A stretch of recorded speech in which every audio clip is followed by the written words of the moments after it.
It's June 2025 and this is video number 339. There is, in case you hadn't noticed, a plan to reduce the world's population by 9/10. Almost everything that is happening, and these days nothing happens by accident or coincidence, is driven by that conspiracy. Sadly, too many people assume that all these things are a result of individual occurrences of incompetence, greed or stupidity. They are not. We are all victims and prisoners to be of the world they have designed for us, a world being prepared with malignant contempt rather than quiet, respectful humanity. The global warming myth, the massive immigration programs, the end of medicine, the destruction of farming and economies around the world are all part of the plan. Farmers in the UK are being paid £250 per acre, not to grow food, but to use their land to grow nettles, brambles and a few wild flowers. It's called rewilding, and the aim is to push up food prices and increase the number of people dying of hunger. Food prices around the world have soared, and countless millions in Africa have already died. Energy prices have soared too, as the absurd and unnecessary net zero campaign has progressed. Millions die of cold as a result. What a pity global warming isn't real and we could all have some sunshine. Wars are spreading and huge amounts of money are being diverted into arms and armed forces, often without good reason.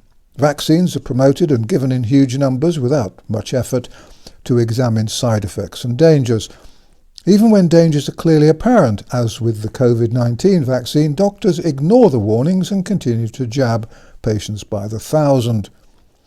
Many doctors didn't have the jab themselves, but they've happily taken huge sums of money to give the vaccine to their trusting patients.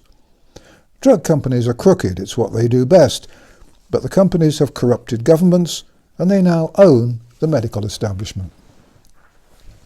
The aim of the depopulation plan is to gain control of the world, set up a world government and lead us via the horrors of net zero into the wilderness of the Great Reset.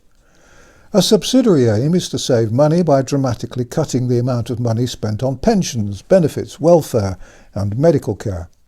We've entered our own killing fields, and this is truly the slaughter of the innocent.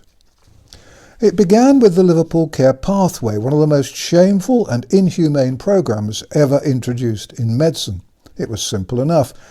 Patients whom doctors or nurses thought were too old were literally starved of food and drink. They were denied medicines they needed too.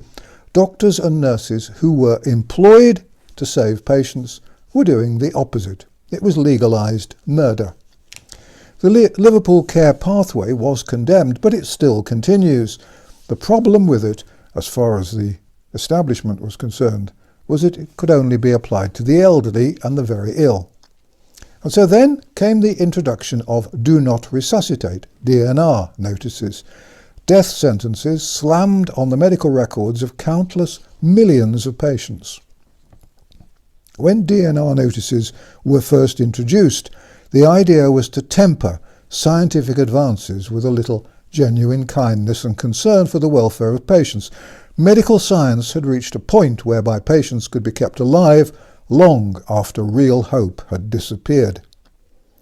In the beginning, DNR notices were introduced with good intentions. The idea was that patients who were dying and beyond help would not be resuscitated time and time again, simply delaying the inevitable and putting comatose patients and distraught relatives through endless pain. Around the world, millions of comatose and brain-dead patients would still be alive today, kept breathing by machines and without hope of recovery, if the principle of DNR had not been quietly introduced. But today, Do Not Resuscitate notices are routinely slapped on the medical notes of patients who are awaiting surgery for entirely curable problems or who are simply old, by which they mean they're over 50, or disabled, or ill, or suffering from mental illness. Even young adults and children have been labelled Do Not Resuscitate if a doctor or nurse felt that their lives were in some way worthless. The medical establishment had by then deliberately and cold-bloodedly taken the caring out of medicine. But the decline in caring came to a head during the COVID fraud. It was then that the medical establishment decided that the Liverpool care pathway wasn't killing people fast enough, and that the DNR notices just weren't fast enough either.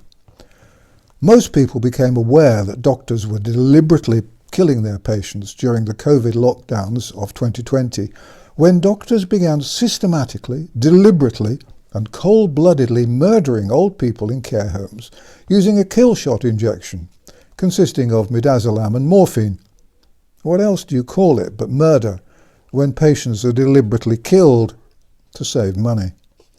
As I warned in February and March of 2020, the alleged COVID pandemic was a hoax. The science and the statistics showed that COVID was nothing more than a remarketed annual flu. It was no surprise that in 2020 there was no official flu. That's because everyone who had COVID actually had the flu. People forget that worldwide up to 600,000 people can die in an annual flu season. Governments around the world try to fiddle the figures to show that COVID was killing millions. It wasn't. People who died of heart attacks or cancer or accidents in the street were all put down as COVID victims. As everyone now knows, it was a massive fraud. The extra deaths were a result of the lockdowns, which were never justified, and later the toxic vaccine, which I had warned was coming right at the start of 2020. It was obvious too that they'd try to make it compulsory. The mass murder